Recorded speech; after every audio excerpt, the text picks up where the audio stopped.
फासला देखकर। आप चाहते हो मेरे 90 प्लस आए, लेकिन यार इतनी लंबी दूरी कौन तय करेगा, फासला ज्यादा है, तो डर मुझे भी लगा फासला देखकर, पर मैं बढ़ता गया रास्ता देखकर। आपके सामने तो एक वे है, हम टीचर्स आपको रास्ता दिखा रहे हैं, अगर आप उसी पथ पर चलोगे तो 90 प्लस आएगा। पर मैं बढ़ता गया रास्ता देखकर, खुद ब खुद मेरे नजदीक आती गई मेरी मंजिल मेरा हौसला देखकर। तो अगर आप डटकर मुकाबला करोगे ना किसी भी चीज का, तो वो आसानी से आपके लिए इजी बन जाएगी। मेरे दोस्त, हर चीज इस दुनिया में टिपिकल है, बट वो कब तक है, जब तक आप उसको करने का प्रयास नहीं करते हो। अगर आप कुछ खुद से नहीं करना चाहते हो तो हर चीज आपके लिए टिपिकल है, आप लाइफ में कुछ कर नहीं पाओगे। ठीक है, चलिए तो आज की वीडियो को बच्चा स्टार्ट करते हैं। जो ज्यादातर हमसे कमेंट पूछा जाता है, और मैं आप सभी के लिए ये बहुत इंपॉर्टेंट चीज बता रहा हूं। देखो बच्चों, अगर आप वास्तव में पढ़ना चाहते हो, वास्तव में अच्छा स्कोर करना चाहते हो, वास्तव में कुछ बनना चाहते हो, तो सबसे पहले उस रीजन को ढूंढो कि आप पढ़ क्यों रहे हो। कुछ का सपना होता है कि मुझे माँ बाप का नाम रोशन करना है, कुछ का सपना होता है मेरा फैमिली बैकग्राउंड थोड़ा सा लो है, इसी वजह से मैं पढ़ रहा हूं जिससे कि मैं अच्छा खासा पैसा कमाऊं। हर बच्चे का एक अलग अलग रीजन होता है, मुझे डॉक्टर बनना है, मुझे ये करना, मुझे वो बनना है। तो सबसे पहले आपको रीजन ढूंढना पड़ेगा, तभी आप अच्छे से मन लगाकर स्टडी कर पाओगे। तो वो रीजन ढूंढो जिसकी वजह से आपका पढ़ाई में मन लगे। तो बिना रीजन के आप कुछ भी नहीं करने वाले हो। एक चीज बताओ, आप हो, आपके पापा कहते बेटा आज तुझे मैं इतने रुपए दूंगा, तुझे ये काम करना है, चुटकियों में कर दोगे। आपके पापा कहीं पर काम करने जाते, क्यों जाते हैं? क्योंकि बाद में उनको पैसा मिलेगा। वही चीज है, किसके लिए काम कर रहे हैं? वो पैसे के लिए। तो आप वो रीजन ढूंढिए जिसकी वजह से आप स्टडी को अच्छे से कंटिन्यू करने वाले हो, अच्छे से पढ़ाई करने वाले हो। जब तक आपको रीजन नहीं मिलेगा बच्चों, तब तक पढ़ाई में मन नहीं लगने वाला। सीधी सी बात है भाई। तो रीजन आपको ढूंढना पड़ेगा कि आप पढ़ाई क्यों कर रहे हो। Reason, why are you studying, आप पढ़ाई क्यों कर रहे हो, आप पढ़ क्यों रहे हो, वो रीजन ढूंढो। अगर आपका सपना मैं बस पास हो जाऊं सर, मेरा कोई सपना वपना नहीं है, तो भाई कोई दिक्कत नहीं, पास हो जाओगे गलती से, थोड़ी बहुत मेहनत कर लो, पास हो जाओगे। लेकिन चाहते हो माँ बाप का नाम रोशन करना, चाहते हो कि माँ बाप को मेरे नाम से जाना है, तो बेटा उसके लिए हार्डवर्क करना पड़ेगा, उसके लिए मेहनत करनी पड़ेगी, जो कि आप करना नहीं चाहते हो। तो ये पहला पॉइंट बहुत ज्यादा इंपॉर्टेंट है। जब तक आपको रीजन नहीं मिलेगा कि आपको पढ़ाई क्यों कर रहे हो, क्यों स्टडी कर रहे हो, वो रीजन ढूंढो। पहला काम सभी को करना है, ठीक है बच्चों। दूसरा, बहुत ज्यादा बच्चे कमेंट कर रहे हैं सर पढ़ाई में मन कैसे लगाएं, सर पढ़ने में मन नहीं लगता है, सर अगर हमारा ऐसा ही रहा तो सर हम कहीं फेल ना हो जाएं। तो देखो बच्चा, पढ़ाई में रियलिटी में बताऊं तो किसी का भी मन नहीं करता पढ़ने का। पढ़ाई में मन कब लगता है? जब बोर्ड एग्जाम सर के ऊपर हो, तब एकदम प्रेशर की वजह से आपका पढ़ने का मन करता है कि आज मैं पूरी किताब को फोड़ दूंगा, आज मैं पूरी किताब को पढ़ लूंगा। बट रियलिटी में ऐसा कुछ नहीं होता, आप एक दिन में पूरी किताब को नहीं पढ़ पाते हो। तो बच्चा देखो, पढ़ाई में अगर मन लगाना चाहते हो तो मैंने सबसे बड़ा रीजन आपको बता दिया, उस रीजन को ढूंढो जिसकी वजह से आप स्टडी कर। जब तक आपको रीजन नहीं मिलेगा आप पढ़ाई नहीं करोगे। दूसरा, अगर आप पढ़ाई में मन लगाना चाहते हो तो सबसे बेस्ट चीज है बच्चों, आप मॉर्निंग टाइम में ज्यादा से ज्यादा स्टडी करो, क्योंकि मॉर्निंग टाइम एकदम फ्री टाइम होता है और आपका दिमाग एकदम जितनी भी चेतनाएं होती है, जितनी बातें होती है, उनसे दूर रहता है। तो मॉर्निंग टाइम बेस्ट टाइम होता है स्टडी के लिए, ठीक है। पढ़ाई में आपको मन खुद से बेटा लगाना पड़ेगा, ठीक है। आप शुरुआत में मानता हूं कि आप आधा घंटा पढ़ते हो, आधा घंटे बाद बोर हो जाते हो, कोई दिक्कत नहीं है, 10-10 मिनट बढ़ाना स्टार्ट कर दो। अगले दिन 30, पहले 30 दिन 30 मिनट पढ़ा, फिर 40 मिनट, 50 मिनट, ऐसे करके एक अच्छा सा टाइम टेबल आप लोग बनाओ। क्योंकि जब तक आप प्रैक्टिस नहीं डालोगे पढ़ने की, तब तक आपका पढ़ाई में मन नहीं लगेगा। हम खुद से तो कभी चाहते नहीं मैं पढ़ लूं, मैं खुद नहीं चाहता था, अरे क्या करूंगा पढ़ के। लेकिन जब बाद में मेरे को रीजन मिला कि भाई मेरे को भाई का सपना पूरा करना, मेरा भाई चाहते थे मैं डॉक्टर बनूं, मैं ये बनूं, वो बनूं, जब उनका सपना याद आता था तब मैं पढ़ने बैठ जाता था और पढ़ता रहता था, ठीक है। और मेरा टारगेट था कि मुझे बोर्ड में इतने % लेकर आने हैं, वो मैं लेके आया। उसी तरीके से बच्चों आपको रीजन ढूंढना है। तो जितनी भी स्टडी आप लोग करते हो वो आप लोग मॉर्निंग टाइम में करो।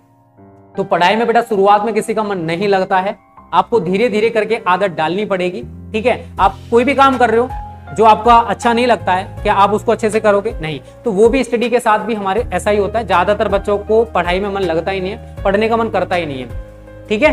तो पढ़ने का मन कब करेगा? सबसे पहले वो रीजन आपको जब मिल जाएगा कि आप स्टडी कर क्यों रहे हो। दूसरा, अगर आप स्टडी कर रहे हो तो मॉर्निंग टाइम में ज्यादा से ज्यादा पढ़ने का प्रयास करो, क्योंकि सुबह का टाइम एकदम फ्री टाइम होता है, हमारा माइंड एकदम जितनी भी फालतू की चीजें होती हैं उनसे दूर होता है, और जो भी याद करते हैं वो तुरंत हमारे माइंड में फीड होता जाता है, कॉन्शियस माइंड में फीड होता जाता है, ठीक है बच्चों। और ज्यादातर चीजों को अटपटे चटपटे तरीके से तैयार किया करो। अटपटे चटपटे से मतलब क्या है कि मैं कहीं मार्केट में जा रहा हूं, ठीक है, मैं कहीं गया, रास्ते में मुझे कुछ ऐसी चीज मिल गई, मतलब ऐसी चीज मैंने देख ली बिल्कुल अजीब सी, तो वो मेरे कॉन्शियस माइंड में तुरंत बैठ जाएगी, वो सीन मेरे को हमेशा के लिए याद हो जाएगा। और अगर आप मार्केट में डेली जाता हूँ, बहुत सारी चीजें पढ़ती हैं, मेरे को कुछ याद ही नहीं रहता, बट वो अटपटी चटपटी चीज मेरे को हमेशा के लिए याद रहेगी। तो भाई पढ़ाई को भी उसी तरीके से आप पढ़ने का प्रयास करिए, उसी तरीके से याद करने की कोशिश करिए कि कुछ ऐसा फॉर्मूला मिल जाए कि मैं अटपटे चटपटे तरीके से इसको बनाना सीख जाऊं और पढ़ाई में मन लग जाए। देखो मैथ्स में मन क्यों लगता है, बहुत सारे बच्चे मैथ्स में अच्छे होते हैं, बिकॉज मैथ्स के सवाल है ना, आप एक सवाल कर रहे हो अच्छा लगा, कर लिया, दूसरा कर रहे हो वो भी अच्छा लगा, तीसरा कर रहे हो वो भी अच्छा लगा, ऐसे करके आपके सारे सवाल निकलते जाते हैं और आपका पढ़ाई में मन लगता जाता है। ठीक है बच्चों, तो ये दूसरा रीजन है पढ़ाई में मन लगाने के लिए। एंड थर्ड वन, कुछ बच्चे ये भी कमेंट करते हैं सर हम जो भी याद करते हैं सर उसको भूल जाते हैं। सेशन को लास्ट तक देखना, बिल्कुल भी स्किप मत करना, लाइक एंड शेयर कर देना अगर चाहते हो अच्छा स्कोर करना। देखो बेटा समझने का प्रयास करना, ये बहुत ही ज्यादा, मैं कह रहा हूं लगभग 95% बच्चे हमसे इसी सवाल को पूछते हैं कि सर हम जो भी याद करते हैं उसको भूल जाते हैं। समझने का प्रयास करना बच्चों, जो आपको ये बातें बताऊंगा। तो बेटा जब हम पहली बार में किसी भी चीज को देखते हैं तो हमारा कॉन्शियस माइंड एक ही बार में उस चीज को एक्सेप्ट नहीं कर पाता, कॉन्शियस माइंड होता है, ठीक है। जब वही चीज उसके दिमाग में बार बार डाली जाती है तो क्या करता है, हमारा दिमाग उस चीज को ग्रहण कर लेता है और वो चीज हमें परमानेंटली याद हो जाती है। इसका एक प्यारा सा एग्जांपल मैं आपको दूंगा। आप जाते हो कॉलेज, आप कॉलेज गए, आपने कॉलेज में कितने 40 से 45 छात्रों को देखा, ठीक है, सभी के टीचर हैं, टीचर ने आपको सभी के नाम बता दिए कि इसका नाम राम श्याम ये वो सभी है। क्या आपसे मैं उसके कुछ देर बाद ही पूछूं सभी के नाम बता पाओगे आप लोग? 40-45 बहुत बड़ी बात है, मैं 10 से 15 के नाम भी आपको अगर बता दूं ना तो आप दोबारा से उन 10 से 15 बच्चों के नाम भी नहीं बता पाओगे, क्योंकि कॉन्शियस माइंड इतनी जल्दी किसी भी चीज को ग्रहण नहीं कर पाता। इसी वजह से हम आपसे बार बार बोलते हैं बेटा प्रैक्टिस करो, रिवीजन करो। क्यों बोलते हैं? क्योंकि जितना प्रैक्टिस करोगे, जितना चीजों को दोहराओगे, वो आप सभी को ज्यादा समय तक याद रहने वाली हैं। तो अगर यही चीज मैं आप सभी के साथ 10 से 12 दिन लगातार करूं, उन बच्चों के नाम मैं लगातार आपको बताऊं, तो क्या होता है 10 से 12 दिन बाद आप सभी के नाम आसानी से बता पाते हो? यस और नो, यस और नो बच्चों कमेंट करो, ऐसा होता है सभी के साथ। तो इससे हमें क्या सीखने को मिला बच्चा, कि हमें कोई भी चीज हम जो याद कर रहे हैं, जो हमारे सामने है, वो हमें एक बार में याद नहीं होने वाली।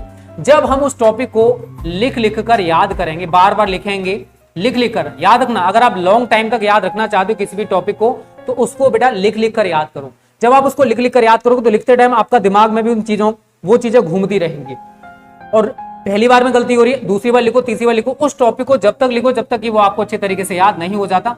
तो ओरल मत पढ़ो, घर वालों को दिखाने के लिए मत पढ़ो। घर वालों को दिखाने के लिए पढ़ रहे हो तो बेटा पढ़ लो, पढ़ना छोड़ दो, क्योंकि हम घर वालों को दिखाने के लिए पढ़ेंगे तो अपना फ्यूचर नहीं बन पाएगा। आप लाइफ में कुछ बन जाओगे, किसके लिए बनोगे? खुद के लिए, घर वालों के लिए। मानता हूं घर वालों को ही फायदा होगा। अगर आप आज स्टडी नहीं करते हो तो बेटा 5 रुपए की जॉब करोगे टिफिन लेके, क्या आपको वो पसंद है? नहीं ना।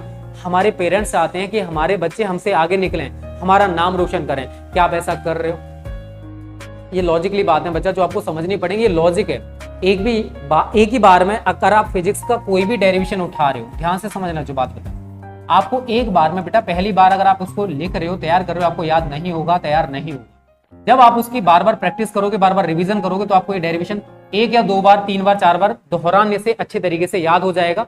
तो प्रैक्टिस मेक्स परफेक्ट। रिवीजन आपको ज्यादा से ज्यादा बच्चों करना पड़ेगा, तभी वो चीजें आपको ज्यादा समय तक याद रहने वाली हैं। तो ये पॉइंट याद रखना, जो भी याद करते हो भूल जाते हो, उसका रीजन क्या है कि आप चाहते हो कि एक ही बार में वो चीजें आपके दिमाग में फीड हो जाएं, बट ऐसा कभी नहीं हो सकता। तो जो भी टॉपिक आप लोग याद कर रहे हो, आज याद कर लिया, फिर कल उसको दोबारा से दोहराओ, परसों को दोहराओ, तरसों को दोहराओ। उन टॉपिक्स को जो भी आपने याद कर लिया उनको दोहराना स्टार्ट कर दो, उसके बाद नए टॉपिक्स पे जाया करो। आप लोगों की गलती क्या है, आप लोग डेली नए टॉपिक्स पे चले जाते हो, फिर पुराना आपके दिमाग से सफा नया आ जाता है, पुराना साफ नया याद कर ले। तो ऐसा होता है सभी के साथ, मुझे पता है 90% बच्चों के साथ ऐसा होता है।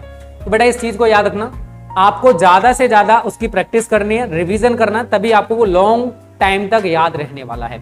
अगर आप शॉर्ट टाइम तक याद करना चाहते हो तो भाई वो मैंने आपको बता दिया, ओरल पढ़ रहे हो, कुछ टाइम के लिए याद रहेगा, फिर भूल जाओगे। ठीक है, तो जितनी भी चीजें हैं उन्हें लिख कर याद करो। रिवीजन आपको जरूर करना है, जो भी टॉपिक्स आप लोग याद करें उनका रिवीजन जरूर करना। ठीक है, ये पॉइंट बहुत ज्यादा इंपॉर्टेंट था बच्चों।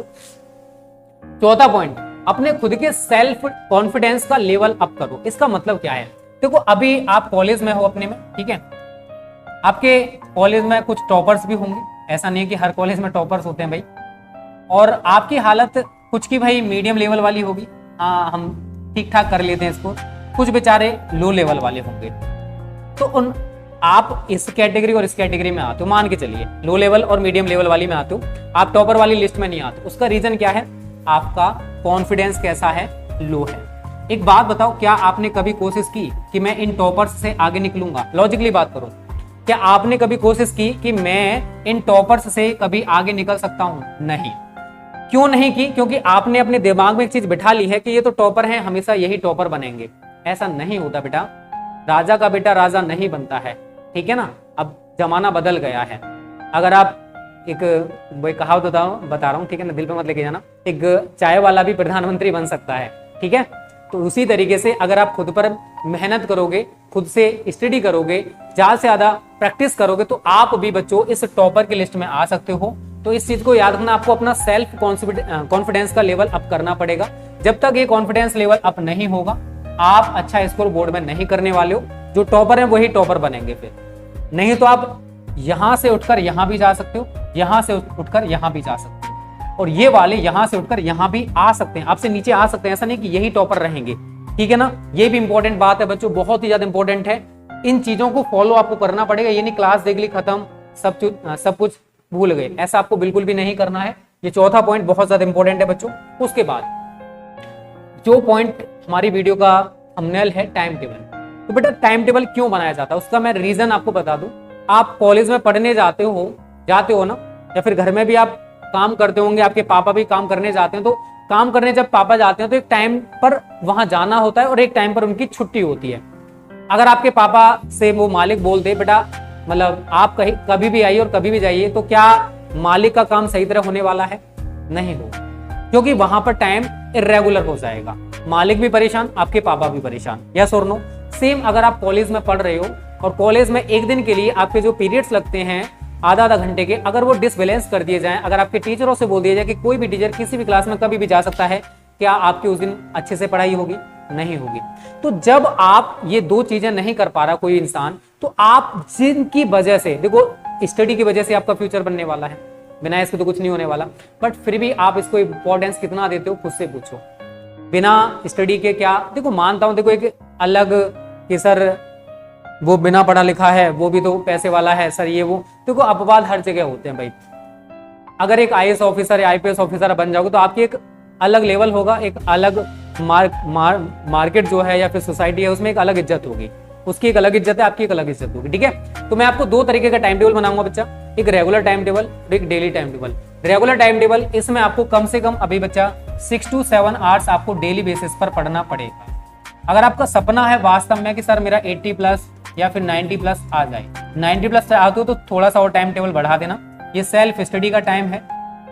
आप कॉलेज टाइम में क्या कर रहे हो, कितने कोचिंग पढ़ रहे हो मुझे नहीं पता, इतने घंटे आपको खुद से पढ़ना है। जब तक आप खुद से नहीं पढ़ोगे तब तक आपको कोई भी चीज याद नहीं होने वाली है। अब ध्यान से समझना बच्चा, कितने सब्जेक्ट हैं, आप 10th या 11th 12th किसी में भी सही, मैं 12th का एक एग्जाम्पल लेके चल रहा हूँ। हमारे पास 5 सब्जेक्ट, एक हमारे पास हिंदी है, इंग्लिश है, फिजिक्स है, केमिस्ट्री है, मैथ्स या फिर बायो है, ठीक है बच्चों, ये हमारे पास सब्जेक्ट है। अब देखो हिंदी है, आप इसको 1 घंटा दे दीजिए, अभी चलेगा। 1 घंटे में आपकी आसानी से अच्छे तरीके से तैयारी हो जाएगी हिंदी में, ठीक है, कोई दिक्कत नहीं है। इंग्लिश है, आप इसको 1 घंटे का अभी टाइम देते रहिए, 1 से लेकर 1.5 घंटे का बहुत है। ऐसा मत करिए कि भाई इन दोनों को आप लोग बिल्कुल ही स्किप कर देते हो, इनको छोड़ देते हो, इनको लास्ट टाइम पे टाइम देते हो, ऐसा नहीं करना। आपको इनको भी थोड़ा थोड़ा टाइम देना है बच्चा। 1 घंटा इधर गया, 1 घंटा इधर गया। अब जो बचे हुए सब्जेक्ट, देखो अगर आप इनको कम से कम 1.5 से लेकर 2 घंटे पढ़ते हो, अगर मैं 2-2 घंटे बनाऊंगा तो भाई ज्यादा टाइम हो जाएगा, ठीक है, इतना मेरे को नहीं बनाना है। तो फिजिक्स आप लोग 1.5 घंटे पढ़ लीजिए, 1 घंटा 30 मिनट, ठीक है, 1 घंटा 30 मिनट। केमिस्ट्री को भी आप 1 घंटा 30 मिनट दे दीजिए, तो ये कितना हो गया, 3 और 2 5, 3 और 2 5। और जो मैथ्स या बायो है, आप इसके लिए 1.5 घंटे या 2 घंटे का टाइम आप लोग आसानी से दे सकते हो। ये एक रूटीन हो गया, इतना टाइम आपको बच्चा देना है, डेली बेसिस पे देना है खुद से। आप लोग देखिए कितने टाइम पर आप फ्री होते हो, उस टाइम पर आपको इतना टाइम इनको देना है। दूसरी चीज, अब Hindi, English, physics, chemistry, maths या बायो, ध्यान से समझना बच्चों, जो बता रहा हूं आपको मैं, हिंदी है, इंग्लिश है, जो भी आपको याद करने वाले सब्जेक्ट हैं, आप उनको मॉर्निंग टाइम में स्टडी करने का स्टार्ट करिए। देखो सुबह 4 बजे बेटा उठने के बहुत सारे फायदे होते हैं। स्टूडेंट लाइफ में तो आपको 4 बजे आदत डालनी पड़ेगी, ठीक है, अभी नहीं डली हुई है, बट धीरे धीरे करके आदत डालो। एक दिन आदत आपकी 4 बजे उठने वाली पड़ जाएगी, बट आदत डालना सीखो तो सही।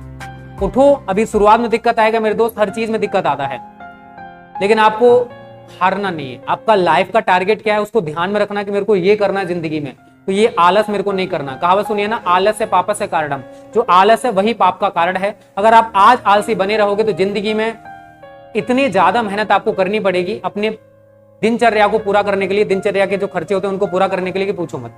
तो आपको ऐसा नहीं करना, तो भाई अभी थोड़ी सी मेहनत आपको करनी है। अब ये 2 सब्जेक्ट आप सुबह में उठा के हटा दीजिए। आप चाहो तो 4:30 से 5:30 का टाइम इसको दे दीजिए सुबह टाइम। वैसे टाइम टेबल खुद से बनाना सीखो, जो आपके पास टाइम खाली है उस टाइम के हिसाब से।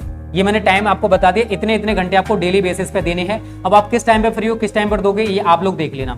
इंग्लिश को भी आप लोग सुबह सुबह पढ़ लीजिए, दैट्स बेटर। 5:30 से 6:30 तक पढ़ लीजिए, जो भी आपके पास टाइम है। 6 बजे से हमारी क्लासेस रहते हैं, जो आपके पास टाइम है। मैं एक टाइम बता दे रहा हूँ, टाइम टेबल बना दे रहा हूँ कि कैसा आप टाइम टेबल बना सकते हो। फिर आप कॉलेज से आते हो 2 बजे आते हो, फिर आप 2 से 3:30 तक आप इसको पढ़ लीजिए, ठीक है। तो इसके बाद थोड़ा सा गैप लीजिए, फिर 4 से 5:30 तक आप इसको पढ़ लीजिए। फिर आप इवनिंग टाइम में टाइम दे सकते हो, बच्चा आपका मन कर रहा है तो आप 9 से लेकर 10:30 बजे तक इसको पढ़ सकते हो। तो ऐसे करके आप इतने इतने घंटे का बच्चा एक रेगुलर टाइम टेबल बना लेना और इस टाइम टेबल को बनाकर चिपका देना अपने वहां पर जहां पर आप लोग स्टडी करते हो, वहां पर चिपका दिए। अब आप जब जब उसको देखोगे तब तक आपको पढ़ना पड़ेगा मेरे दोस्त। और रियलिटी बताऊं, 90% बच्चे ऐसे हैं जो टाइम टेबल को बच्चों कभी फॉलो नहीं करते और वही फेलियर होते हैं, ठीक है। कुछ ही बच्चे सक्सेस हो पाते हैं और जो 10% बच्चे हैं जो टाइम टेबल को फॉलो करते हैं, जिनका सपना बड़ा है, वो लाइफ में सक्सेस हो जाते हैं, ठीक है। और आपका टारगेट कितना, बोर्ड में कितने % स्कोर करना चाहते हो, इस वीडियो के कमेंट बॉक्स में बताना। फिर मैं आपको बताऊंगा कि कितना आप मेहनत करो, कितना आपको मेहनत करना चाहिए। सभी को कमेंट करना है कि आप कितना स्कोर करना चाहते हो। आप एक एज अ टास्क की तरह इस डेली टाइम टेबल को बनाइए कि आप आज एक दिन में कितना पढ़ना चाहते हो एवरी सब्जेक्ट में। तो आप यहाँ पर 5 सब्जेक्ट लिखिए डेली। इसके लिए 10 मिनट आपको डेली देना है, Hindi, English, physics, chemistry, maths या फिर बायो। जैसे हिंदी में मान के चलो मुझे एक जीवन परिचय तैयार करना है, इंग्लिश में मुझे एक सेंट्रल आइडिया तैयार करना है, फिजिक्स में मुझे चैप्टर 1 के 10 न्यूमेरिकल्स तैयार करने हैं, केमिस्ट्री में मुझे 10 केमिकल रिएक्शंस तैयार करनी है, मैथ्स में मुझे एक्सरसाइज 5.1 आज लगानी अच्छे तरीके से तैयारी करनी है। ये डेली टाइम टेबल होगा। जब आप अगले दिन स्टडी करो तो जो आपने कल पढ़ लिया है उससे आगे का स्टडी करना, बट पुराना वाला रिवाइज कर लेना बेटा। रिवीजन बहुत ज्यादा जरूरी है, नहीं तो पुराना भूलते जाओगे, नया आपको याद होता रहेगा। तो रिवीजन आपको डेली बेसिस पे करना है। जो भी याद कर लिया उसको अगले दिन दोहराओ। 10 मिनट आपको रिवीजन के लिए दे दिया ना एवरी सब्जेक्ट, तो आपको पुराना वाला पूरा का पूरा आपके माइंड में दोबारा से स्टोर हो जाएगा। ऐसा आप सभी को बच्चों जरूर करना है, ठीक है। तो ये डेली टाइम टेबल आप लोगों को क्यों बनाना है वो मैंने बता दिया। इसको आप लोग एज अ टास्क, जब तक ये पूरा ना हो जाए जितना आपने लिख रखा है तब तक आप पढ़ो। ये नहीं कि भाई 1 घंटा हो गया जीवन परिचय आपने आधा तैयार किया, अरे छोड़ यार कल पढ़ लूंगा, ऐसा आपको बिल्कुल भी नहीं करना बच्चा, ठीक है। मेहनत करो, अभी से करना स्टार्ट कर दो, तभी आपको सक्सेस मिलेगी। और अगर आपने 2-3 महीने का टाइम और बेकार कर दिया तो बेटा ना घर के रहोगे ना घाट के रहोगे। कान खोल के सुन लो। तो इस तरीके से 2 तरीके का टाइम टेबल आप सभी को बच्चों बनाना है। और मेरे से वादा करो, मेरे से प्रॉमिस करो, इस वीडियो के कमेंट में आपको कमेंट में प्रॉमिस करना है कि सर हम आज से ही एक अच्छा सा टाइम टेबल बनाएंगे। 6 से 7 घंटे सर हम खुद से पढ़ेंगे, क्योंकि हमारा सपना 90+ का है। कितना सपना है कमेंट करना, सभी करना, ठीक है बच्चों। उसके बाद एक चीज और है, देखो खुद से कमिटमेंट बेटा बहुत ज्यादा जरूरी है। अगर आपका सपना, आपकी जिद है मुझे 90+ स्कोर करना ही करना है, तो खुद से कमिटमेंट करनी पड़ेगी, खुद से एक वादा करना पड़ेगा। जब तक खुद से कमिटमेंट नहीं करोगे तब तक 90+ नहीं आने वाला। कमिटमेंट कर ली, उस कमिटमेंट के अकॉर्डिंग आपको मेहनत भी करनी पड़ेगी। मेहनत आप लोग करना नहीं चाहते, ये सबसे बड़ी प्रॉब्लम है। ये आपकी नहीं यार, ज्यादातर स्टूडेंट्स की यही प्रॉब्लम होती है। बट बेटा कमिटमेंट के अकॉर्डिंग आपको मेहनत करनी है। टाइम हमारे पास ज्यादा बचा हुआ नहीं है। अगर आपने 2-3 महीने और बेकार कर दिए तो फिर आपका कुछ नहीं हो सकता, ठीक है। तो मेहनत करना अभी से स्टार्ट कर दीजिए। खुद से कमिटमेंट करिए कि आप बोर्ड में 90+ लाना चाहते हो और इतने घंटे मुझे पढ़ना ही पढ़ना है। वो आप पर्चे पर लिखकर चिपका दो कि मैं बोर्ड में इतने % स्कोर करूंगा। तो ये कुछ ज्यादातर जो पूछे जाते कमेंट्स हैं बच्चों, वो मैंने आज रिप्लाई कर दिया है इस वीडियो के माध्यम से। टाइम टेबल कैसे बनाया जाता है वो मैंने आपको बताया। खुद का सेल्फ कॉन्फिडेंस लेवल करो, अप करो उसका। जो भी याद करते हो क्यों भूल जाते हो, पढ़ाई में मन कैसे लगाएं, रीजन ढूंढो आप पढ़ाई क्यों करना चाहते हो। तो ये सारी चीजें मैंने आपको बता दी। ये हमारा मोटिवेशन कोर्स